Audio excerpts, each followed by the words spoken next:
एक बार फिर से स्वागत है। हम चर्चा कर रहे हैं शकील अहमद खान, जो कांग्रेस पार्टी के प्रवक्ता, उन्होंने जो इंडियन मुजाहिदीन के बाबत जो उन्होंने बयान दिया उस पर बवाल है, और बवाल बहुत ज़्यादा हो रहा है, इसलिए कि सिर्फ कांग्रेस पार्टी के नेता ही नहीं उस बयान से अपने आप को अलग कर रहे हैं, पार्टी को अलग कर रहे हैं, बल्कि भाजपा और संघ ने भी जो प्रतिक्रियाएं दी हैं वो काफ़ी कड़ा है। आप ये भाजपा ने कहा है कि वो देश को बांटने का काम कर रहे हैं शकील साहब, और संघ ने कहा है कि वो शकील साहब जो हैं वो इंडियन मुजाहिदीन के प्रवक्ता बन गए। पुष्पेंद्र, अगर इस बयान को दो तरह से, क्योंकि एक राजनेता का प्रवक्ता का बयान है, तमाम देश के राजनेता, शकील अहमद ही नहीं, तमाम चीज़ों पे जब आप देखें, गृह मंत्री कहते हैं भगवा आतंकवाद, फिर कहते हैं कि नहीं वो आउट ऑफ कंटेक्स्ट पहले था, फिर उन्होंने कहा मेरे वो अलग था, फिर उन्होंने लोकसभा में आके उन्होंने माफ़ी भी मांग ली, गलती भी मान ली, उसको हटा भी दिया, तमाम तरह की बातें होती रहती है। तो इसको हम क्यों नहीं मान लें कि देश के जो हमारे लोग हैं, जो दर्शक हैं, जो देख रहे हैं, या जो देशवासी, क्यों नहीं मान लें कि राजनेता अपने अपने वोट बैंक के लिए तमाम काम करते रहते हैं, इसमें कोई नई बात नहीं है। नहीं, बात आपकी सही है। देखिए, दो बातें हैं। सुशील कुमार शिंदे सिर्फ कांग्रेस के लीडर नहीं है। सुशील कुमार शिंदे आपके भी, मेरे भी, सबके गृह मंत्री हैं इस देश के। उनके बयान की दूसरा इंपॉर्टेंस है जी। शकील साहब की अपनी जाती मजबूरी होगी कि चुनाव की तरफ देश बढ़ रहा है, और कांग्रेस जिस तरीके से 545 में से 540 सीटें जीतने वाली है, इसको ध्यान में रख के उन्हें अपनी मधुबनी की जो उनकी कॉन्स्टिट्यूंसी है, जहां से जिस तरीके से इंडियन मुजाहिदीन के 15-16 ऑपरेटिव पकड़े गए हैं, जिस तरीके से हम देख रहे हैं कि बोधगया वाले मामले के अंदर तमाम कांग्रेस का दबाव होने के बावजूद भी अभी भी एनआईए ने इंडियन मुजाहिदीन ऑपरेशन की बात कही है, किसी दूसरे की बात नहीं कही है। तो हो सकता है कि उनको लगा हो कि चुनाव की पूर्व बेला पर अपने जो मुसलमानों की जो उनकी कॉन्स्टिट्यूंसी है मधुबनी में, उसको एड्रेस कर रहे हो। लेकिन सवाल यह है कि जब सलमान खुर्शीद कोई बात लिख दें तो कोई बात नहीं, क्योंकि वो सेकुलर पार्टी में है। आजम खान ये कह दें ये भारत माता डाइन है, कितने मुसलमानों का खून पिएगी, तो भी सेकुलर है, क्योंकि वो सेकुलर आदमी के साथ हैं। शकील साहब कुछ कह दें तो वो सेकुलर पार्टी के हैं। लेकिन अगर भारतीय जनता पार्टी का एक नेता उत्तर प्रदेश में जाकर के राम मंदिर के दर्शन करे और बाहर निकल के कहे ये मेरी इच्छा है कि यहां भव्य मंदिर बनना चाहिए, तो पूरे देश में सब कम्युनल, पार्टी कम्युनल, पूरा देश कम्युनल, कम्युनल ये भी हैं, कम्युनल वो भी हैं, और एक जो वेल एस्टेब्लिश एजेंसी है इस देश की, जिसे हम इंटेलिजेंस ब्यूरो कहते हैं, उसके अंदर अगर कुछ लोग कुछ ऑपरेशन करके कुछ चीजें करें तो उसको डाइल्यूट करके आपके नहीं, इसमें तो संघ के लोग भरे हुए हैं, ये तो बड़ी मैनिपुलेटेड एजेंसी है। इस देश में मैं सन 1947 के बाद की राजनीति को, मुसलमानों का जो सबसे बड़ा गढ़ है अलीगढ़ मुस्लिम यूनिवर्सिटी, उसके बारे में भी मुसलमानों को बताना चाहता हूं कि किताब पढ़ें मुस्लिम लीग के सबसे बड़े रहनुमा खलकुज्जमा की। उस किताब का नाम है पाथ वे टू पाकिस्तान, और उस पर पढ़ें कि क्या लिखा है उन्होंने अलीगढ़ मुस्लिम यूनिवर्सिटी के लड़कों के बारे में और अलीगढ़ के बारे में। और अगर लोगों को आगे समझना है तो सन 79 में जो अलीगढ़ मुस्लिम विश्वविद्यालय में दंगा हुआ, उस समय बनारसी दास गुप्ता चीफ मिनिस्टर थे उत्तर प्रदेश के, और जनता सरकार थी। जिस तरीके से अलीगढ़ मुस्लिम विश्वविद्यालय में मात्र 0% रहने वाले हिंदुओं के साथ उनकी वाइफ्स को, प्रोफेसर्स को, एक लड़के को मारा जो एमबीबीएस का फाइनल ईयर का लड़का था, प्रदीप जौहरी। उसके बाद उत्तर प्रदेश की असेंबली में मुलायम सिंह का वो बयान पढ़ें कि मुलायम सिंह ने कहा उस वक्त कि जो कुछ पार्टीशन के समय पाकिस्तान में हिंदुओं के साथ नहीं हुआ, वो अलीगढ़ मुस्लिम यूनिवर्सिटी के लड़कों ने वहां 1% हिंदुओं के साथ किया। मैं ये कहना, सिर्फ मेरा कहना इतना है, ये मेरा कोई रेफरेंस बताना इसलिए जाता हूं कि अबू आजमी साहब कहते हैं इस देश के मुसलमानों को फंसाया जा रहा है, इस देश की पुलिस फंसा रही है। आजम खान कहते हैं ये डाइन है।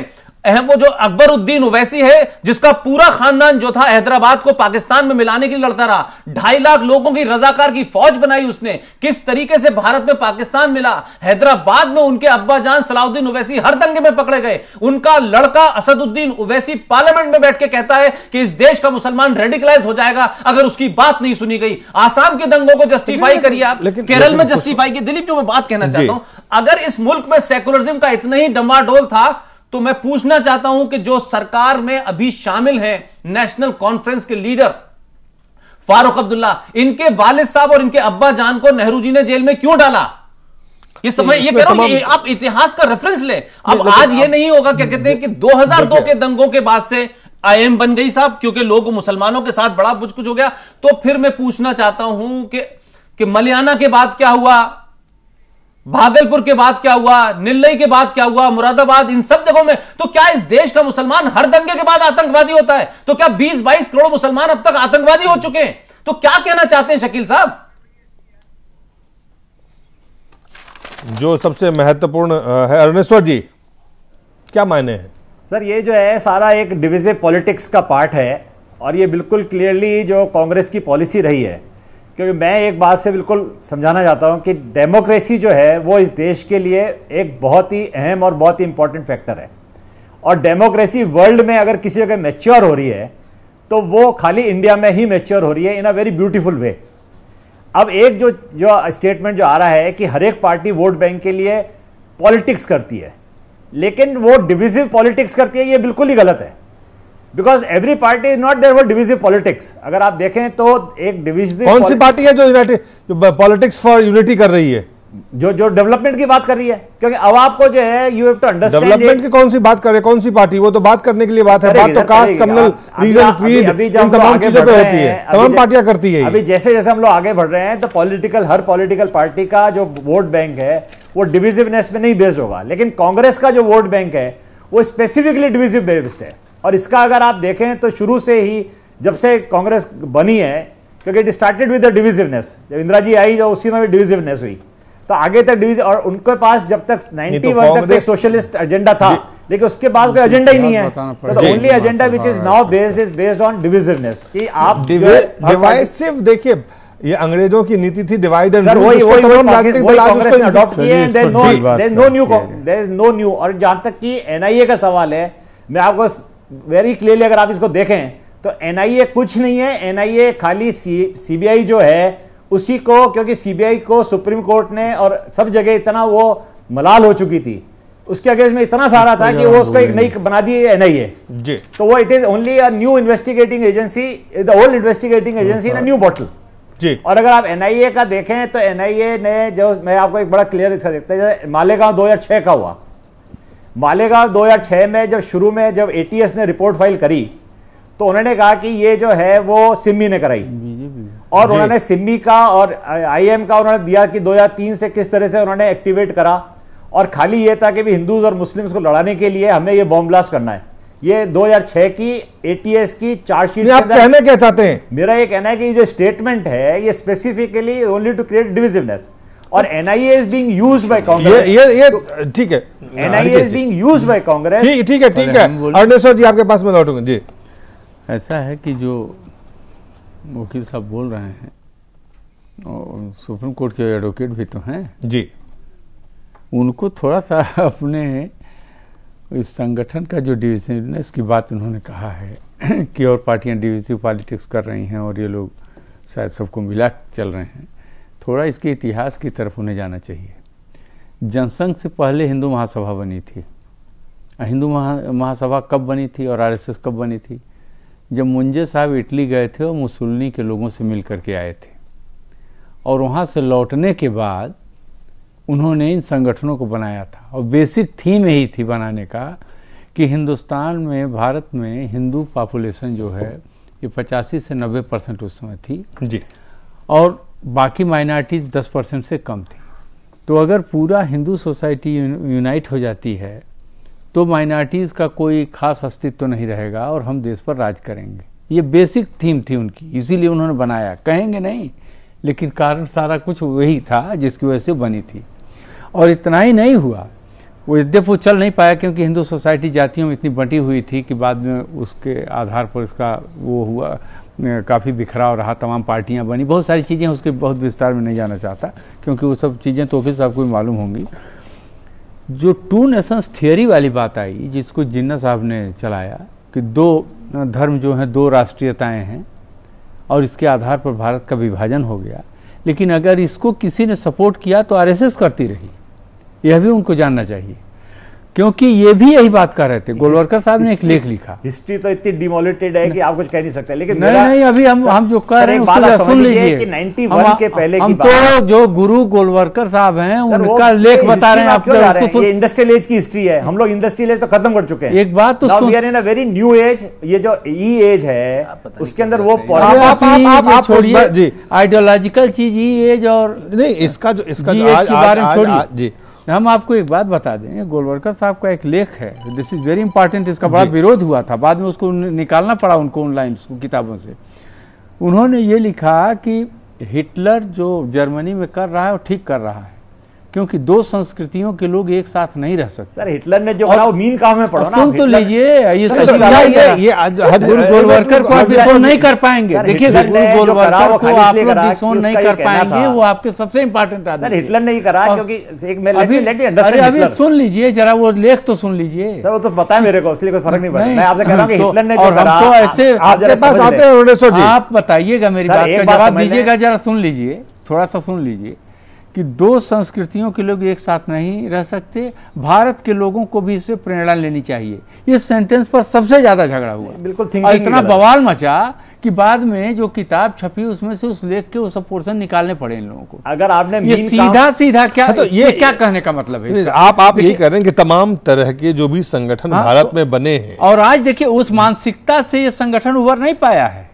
ये जो घटनाएं घटी हैं, देखिए आप किसी दूसरे पार्टी पर कोई भी ब्लेम ये लोग डालें, लेकिन एक बात बहुत साफ है कि इस मानसिकता से ये लोग उभर नहीं पाए हैं। कहीं न कहीं इनके बैकग्राउंड में वो चीज़ हमेशा इनके सबकॉन्शियस माइंड में रहती है, इसीलिए सारे झगड़ों की जड़ बनी हुई है। और दूसरे लोग भी जो कोई काम करते हैं ये उसी चश्मे से उसको देखते हैं और उसी के आधार पर जी ये भी बात सही है कि सर ऐसा बिल्कुल भी नहीं जो आप कह रहे हैं, इस देश की मेजॉरिटी ने ऐसी ताकतों को कभी इख्तियार नहीं दिया, कभी नहीं दिया, और सत्ता में इनको नहीं आने दिया। और सत्ता में अगर ये आ भी गए एन कैन प्रकरण से, तो ऐसे हालात नहीं कि इनको एब्सोल्यूट सिचुएशन होती। तो आप ये देखिए कि ठीक है राजनीतिक दल अपनी बात कहते रहते हैं, लेकिन जनमानस जो है वो इस देश का अभी भी बॉर्न सेकुलर है। देखिए बात सही है, लेकिन देखिए धीरे धीरे माहौल कुछ ऐसा बन रहा है, चीजें अब इतना सर जो बदल रही हैं आज का जो जिसमें कि कल क्या होने वाला है इसके बारे में आप नहीं कह सकते। आफ्टरऑल भाजपा की सरकार तो इस देश के अंदर बनी, 6 साल तक रही, चली, और बहुत सारे लोगों को मैंने कहते हुए सुना,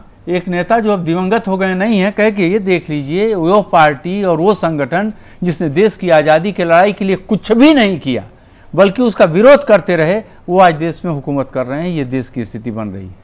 तो क्या वो स्थिति, अब हम उसके विश्लेषण और एनालिसिस में, क्योंकि उसे विवाद ही बढ़ेगा, लेकिन ये सब चीजें जो हो रही हैं आज, इसकी पृष्ठभूमि अलग है।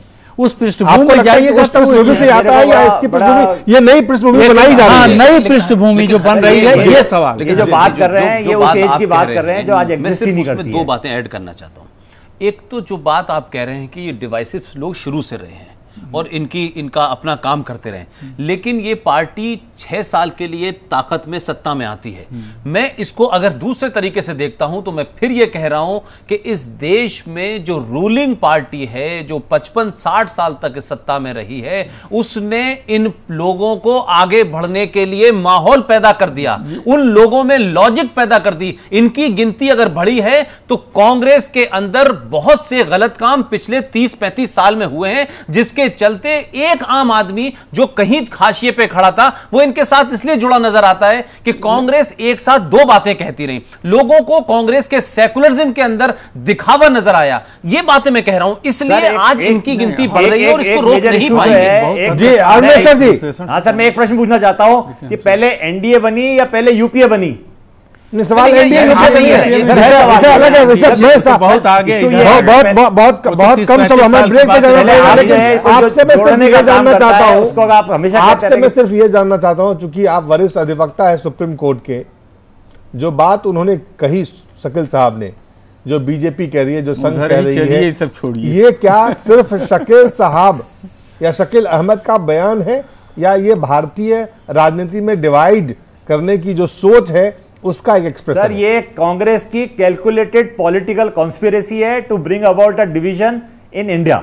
पुष्पन, इसमें तो मैं बात इनकी मानूंगा कि देखिए, एक तीर से शकील साहब ने दो निशाने खेले हैं। एक तरफ तो जहां उन्होंने अपनी मधुबनी की सीट के मुसलमानों को यह कहा कि मैं कांग्रेस में रहते हुए भी यह बात कह सकता हूं कि जिस तरीके से 2002 के दंगे हुए, उसके गुस्से और उसके रिएक्शन में ये जो मुजाहिदीन, इंडियन मुजाहिदीन बनी। दूसरी बात मैं बार बार कह रहा हूं कि बार बार कांग्रेस जो है, आप ये देखें गुजरात का चुनाव होता है तो बार बार कहीं ने नरेंद्र मोदी दंगा, गोदरा, मुसलमान मरे, मोदी ने मुसलमानों के साथ ये किया, घुमा फिरा के लाते हैं। और अब क्योंकि उनको लगता है कि सेंटर की पॉलिटिक्स में नरेंद्र मोदी आगे बढ़ रहे हैं, तो उनको लगता है कि नरेंद्र मोदी ने अगर यह कह दिया है कि कांग्रेस सेकुलरिज्म के बुरके में छुप जाती है, तो बुरके को खट से कहा ये तो मुसलमान, और मुसलमान का मतलब बुरका, और बुरके का मतलब बेइज्जती, और बेइज्जती का मतलब कम्युनलिज्म और सेकुलरिज्म। बार बार कांग्रेस की सारी रणनीति इस बात पे है कि इस चुनाव का मूट पॉइंट, इस चुनाव का मेन मुद्दा जो है सांप्रदायिकता बनाओ, कम्युनलिज्म बना रहे, जिससे कि वो ये देश के कम से कम 20-22 करोड़ मुसलमानों को ये बताते रहे कि देखिए कितना बड़ा कातिल आपका जो है सत्ता में आने वाला है, इसे रोकने के लिए हमें वोट दीजिए। तो एक तरफ कांग्रेस मुसलमानों को तथाकथित हिंदू जो हार्डलाइनर्स हैं उनसे डराना चाहती है, और उस डरा करके कहती है हमें वोट दो। लेकिन कांग्रेस की यह दुकान पूरी तरीके से उत्तर प्रदेश में उस वक्त लुट गई जब वहां के मुसलमानों ने कहा कि तुमसे बेहतर हमें उत्तर प्रदेश में मुलायम सिंह लगता है, अगर मुलायम सिंह से जाएंगे तो मायावती लगती है, लेकिन उन्होंने वोट नहीं दिया। अब क्योंकि केंद्र का चुनाव जाना पड़ेगा। आपने जो बात कही, एक सिर्फ बहुत छोटा सा कमेंट रिकेश जी आपसे लेना चाहेंगे कि देश में अब चूंकि बाकी चीजें चल रही हैं तो कम्युनल और सेकुलर डिवाइड करके चलो सियासत कर लेते हैं, क्योंकि देश को आप जवाब नहीं दे सकते हैं कि 10 साल में महंगाई, भ्रष्टाचार, तमाम तरह की जो परेशानियां, आम लोगों की कठिनाइयां हैं, बेरोजगारी, उससे आप निजात नहीं पा सकते हैं। तो चलो कुछ ऐसा करो जिससे वोट मिले। देखिए, वोट पॉलिटिक्स हो सकता है कि कुछ लोगों के जहन में इस तरह की बात हो, लेकिन किसके जहन में है मैं नहीं कह सकता।